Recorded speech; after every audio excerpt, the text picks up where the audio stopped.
म्हणजे गेल्या काही दिवसांपासून देशातील राजकीय वर्तुळात एप्स्टीन फाईल्स हा विषय खूप चर्चेत आहे. तसं तर या विषयाची चर्चा जगभरात आहे. खास करून अमेरिकेत तर मागील कित्येक महिन्यांपासून एप्स्टीन फाईल्सची चर्चा आहे. विशेष म्हणजे या फाईल्स लवकरच अमेरिकेच्या संसदेत सार्वजनिकरित्या खुल्या केल्या जाणार आहेत आणि त्यानंतर जागतिक पातळीवर मोठा गदारोळ उडण्याची शक्यता आहे. कारण एप्स्टीन स्वतः विकृत होता, त्याने कित्येक लहान मुलींचं शोषण केलंय आणि तो तेवढंच करून थांबला नाही, तर त्यानं जगभरातील मोठमोठे राजकीय नेते, नामांकित बिझनेसमॅन, सेलिब्रिटी अशा लोकांना लहान मुली पुरवल्या आणि त्या लहान मुलींचं एकदा नव्हे तर अनेकदा शोषण केलं गेलं. पण अखेर त्याचं हे बिंग फुटणार आहे. खरं तर या फाईलसोबत मोठमोठ्या नेत्यांची नावं जोडली जात असल्यामुळे जगभरातून या फाईल्सवर लक्ष ठेवलं जात आहे. पण नेमकं एप्स्टीन फाईल्स आहेत काय? एप्स्टीन कोण होता आणि त्याची जगभरात एवढी चर्चा का होते? या एप्स्टीन फाईल्समध्ये नेमकी कोणाकोणाची नावं समोर आली आहेत, सगळंच जाणून घेऊयात या व्हिडिओच्या माध्यमातून. नमस्कार, मी प्रथमेश आणि तुम्हाला तर माहिती आहे आपला विषयच भारी. म्हणजे जेफ्री एप्स्टीन प्रकरण हे केवळ एका व्यक्तीचा गुन्हा नाही, तर त्यातून पैसा आणि पॉवर कशा प्रकारे सिस्टीमला कमकुवत करू शकते याचं एक मोठं उदाहरण आहे. पीडित मुलींची लढाई, न्याय मागणीसाठीची धडपड आणि पारदर्शक चौकशी यावरून आज जगभरात या प्रकरणाची चर्चा होतीये. अमेरिकन संसद लवकरच एप्स्टीन प्रकरणातल्या फाईल्स सार्वजनिक करणार आहे, त्यामुळे जगभरातून सगळ्यांचं लक्ष त्याकडे लागलंय. याआधी समोर आलेल्या फोटोत राष्ट्रपती डोनाल्ड ट्रम्प, बिल क्लिंटन आणि ब्रिटनचे प्रिन्स अँड्र्यू दिसत आहेत. जसजशा या नवीन फाईल्स उघडतील तसं आणखी मोठी नावं यामध्ये उघड होतील असं बोललं जातं. आता तुम्हाला प्रश्न पडला असेल की हा जेफ्री एप्स्टीन नेमका कोण आहे? तर एप्स्टीन हा अमेरिकेतील एक कोट्याधीश गुंतवणूकदार होता जो न्यूयॉर्कमध्ये राहायचा. त्याच्याकडे अपार धनसंपत्ती होती. जगातले अनेक बडे नेते, उद्योगपती, सेलिब्रिटी यांच्यासोबत त्याची घनिष्ठ मैत्री होती. 2005 साली एप्स्टीनवर अल्पवयीन मुलींचं शोषण केल्याचा आरोप लागला होता आणि नंतर 2008 मध्ये अल्पवयीन मुलींच्या शोषणाच्या आरोपाखाली त्याला दोषी ठरवण्यात आलं होतं. पण एवढा मोठा गंभीर आरोप लावला असताना देखील त्याला फक्त 13 महिन्यांसाठीच तुरुंगात ठेवण्यात आलं होतं. त्यानंतर 2019 साली एप्स्टीनला पुन्हा अल्पवयीन मुलींच्या मानव तस्कराच्या गंभीर आरोपात अटक झाली, परंतु हा खटला सुरू होण्यापूर्वीच न्यूयॉर्कच्या जेलमध्ये त्याचा रहस्यमयरित्या मृत्यू झाला आणि त्याची फाईल बंदच राहिली. त्यानंतर एप्स्टीनची दीर्घकाळ साथीदार राहिलेली गिस्लेन मॅक्सवेल हिलाही 2021 साली या गुन्ह्यात एप्स्टीनला साथ दिल्याप्रकरणी दोषी ठरवण्यात आलं होतं. त्यानंतर कोर्टाने तिला 30 वर्षाच्या कैदेची शिक्षा सुनावली. मॅक्सवेल सध्या जेलमध्ये शिक्षा भोगते. त्यातच आता अमेरिकन हाऊस ऑफ रिप्रेझेंटेटिव्हच्या डेमोक्रॅट्सने दोषी गुन्हेगार जेफ्री एप्स्टीनच्या कागदपत्रातील 68 नवीन फोटो गुरुवारी सार्वजनिक केले आहेत. त्यामध्ये Bill Gates, Sergey Brin, Woody Allen यांचे फोटो आहेत. हे फोटो जारी करण्यामागचा हेतू एप्स्टीनचे किती प्रभावशाली व्यक्तींसोबतचे संबंध होते हे उघड करणं होतं. जारी केलेल्या फोटोंमध्ये अनेक खळबळजनक फोटो आहेत. त्यातील काही फोटोंमध्ये व्लादिमीर नाबोकोव यांच्या लोलिटा या कादंबरीतील ओळी एका महिलेच्या शरीराच्या विविध भागांवर लिहिलेल्या दिसतात. बॅकग्राऊंडला लोलिटा हे पुस्तक ठेवल्याचं दिसतंय. एप्स्टीन आणि अज्ञात व्यक्तींमधील सोशल मीडियावरील चॅट्सचे स्क्रीनशॉट देखील फिरत आहेत. या मेसेजमध्ये मुली पाठवणं आणि $1000 प्रति मुलगी अशी किंमत असल्याचं म्हटलं जात आहे. ज्यात रशियातील एक 18 वर्षीय मुलीची ओळख देखील सांगण्यात आली आहे. मंडळी, BBC या वृत्तसंस्थेने दिलेल्या वृत्तानुसार एप्स्टीन स्वतः एक सेक्स ॲडिक्टिव्ह होता. त्यानं अनेक मुलींचं शोषण केलं होतं. सोबतच त्यानं जगभरातल्या अनेक मोठ्या धनाढ्य नेत्यांना, सेलिब्रिटींना आणि उद्योगपतींना लहान मुली पुरून अपार संपत्ती कमावलेली होती. गेली 2 दशकं तो हा उद्योग करत होता.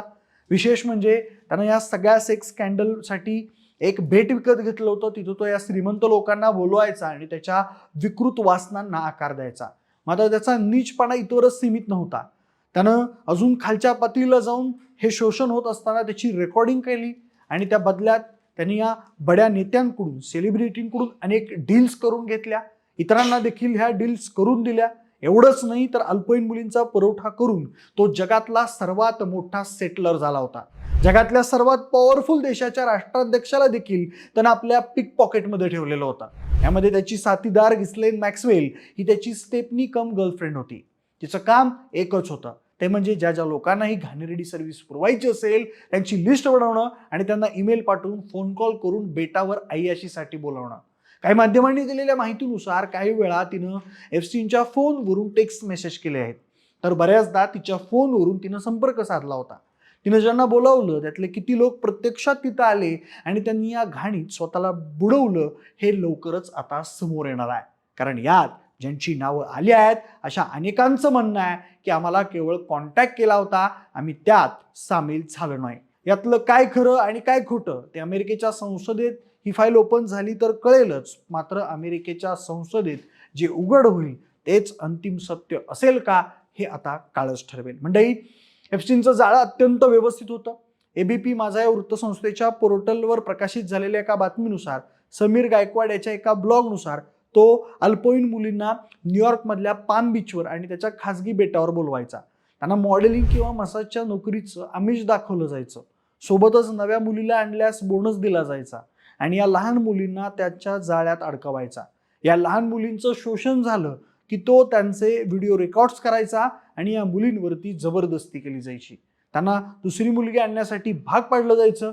घाबरून या मुली दुसऱ्या मुली घेऊन यायच्या आणि एप्स्टीन त्या मुली श्रीमंत लोकांना पुरवायचा. नवीन मुलगी त्याच्या जाळ्यात अडकली तर तो आधी या मुलींना मसाजचं काम द्यायचा, पण त्या कोणाची मसाज करत आहेत ह्यांना कधीही कळू दिलं जायचं नाही. आणि पुढे मसाजपासून सुरू झालेलं हे किळसवाणं कृत्य प्रत्यक्षात शोषणापर्यंत जायचं. तेव्हा त्या मुलींपाशी कोणताही पर्याय नसायचा. या सगळ्यात कामात एप्स्टीन आणि त्याचे निवडक मित्र सहभागी होते. बऱ्याचदा तर सामूहिकपणे शोषण केलं जायचं आणि हे सगळं रेकॉर्ड केलं जायचं. म्हणजे जेफ्री एप्स्टीन हे नाव आज जगभरात उच्चभ्रू वर्गातील शोषण आणि मानवी तस्करीच्या प्रकरणाशी कायमचं जोडलं गेलं आहे. अमेरिकन अब्जाधीश आणि फायनान्शियल तज्ज्ञ असलेल्या एप्स्टीननं अल्पवयीन मुलींच्या शोषणासाठी एक व्यापक जाळं विणलं होतं, ज्यात जगभरातील राजकारणी, उद्योगपती, वैज्ञानिक आणि सेलिब्रिटींचा समावेश होता. हे प्रकरण 2000च्या दशकापासून उघडकीस येत गेलं आणि 2024-2025 पर्यंत कोर्टात अनेक दस्तऐवज उघडकीस आल्यानं त्याची व्याप्ती अधिक स्पष्ट झाली. आणि गेल्या महिन्यात म्हणजेच नोव्हेंबर 2025 मध्ये एप्स्टीन फाईल्स ट्रान्सपरन्सी ऍक्ट हा स्वतंत्र कायदा अमेरिकेच्या काँग्रेसनं पास केला आणि त्यानंतर US न्याय विभागानं 30 दिवसात एप्स्टीन संबंधित फाईल सार्वजनिक करण्याचा आदेश जाहीर केला. त्यामुळं अमेरिकन न्याय विभागाला नव्या कायद्याअंतर्गत एप्स्टीनशी संबंधित हजारो पानांचे गोपनीय दस्तऐवज उघड करणे बंधनकारक बनले आहे. यातील अनेक तपशील जसेच्या तसे उघड झाल्यास अनेक प्रभावशाली व्यक्तींच्या नावांचा अधिक खुलासा होऊ शकतो.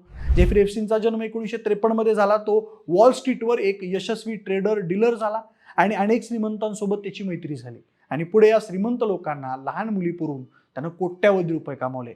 म्हणजे विशेष म्हणजे एबीपी माझाच्या एका वृत्तानुसार या प्रकरणात आपल्या देशातलेही काही जणांची यात नावं आली आहेत, ज्यामध्ये अनिल अंबानी यांचे एप्स्टीन सोबतचे चॅट्स सार्वजनिक प्लॅटफॉर्म्सवर व्हायरल झाले आहेत. सोबतच मेस्सी, बेकहॅम, टायगर वुड्स या खेळाडूंसह सचिन तेंडुलकर याचाही एका ठिकाणी उल्लेख करण्यात आला आहे. सोबतच पंतप्रधान नरेंद्र मोदी यांचे विश्वासू असलेले पेट्रोलियम मंत्री हरदीप पुरी यांचं नावही माध्यमांमध्ये आलंय. मोदी आणि ट्रम्प यांची मुलाखत घडवण्यासाठी आपण मोदी यांच्या संपर्कात आहोत असाही एक उल्लेख आहे, ज्यात एप्स्टीन यानं मोदी ऑन बोर्ड असं मेन्शन केलंय. अमेरिकन वेलनेस गुरु दीपक चोप्रा याचं नाव तर अनेक वेळा आलंय. या स्कॅन्डलमध्ये मुली स्वतः पीडित आणि रिक्रुटर दोन्ही बनायच्या, पण मंडळी केवळ पैशाच्या लालसेपायी आणि श्रीमंतीच्या जोरावर लहान मुलींच्या जीवाशी असं खेळणं कितपत योग्य आहे? या संपूर्ण प्रकरणावर तुम्हाला काय वाटतं? भारतातल्या अजून कुणाकुणाची या सगळ्या प्रकरणामध्ये नावं आली असतील हे उद्या समजेलच, पण तुमच्या सगळ्याबद्दलची मतं आम्हाला कमेंट बॉक्समध्ये नक्की कळवा. सोबतच आपल्या विशेष भारीच्या YouTube चॅनलला सबस्क्राईब करायला अजिबात विसरू नका. धन्यवाद.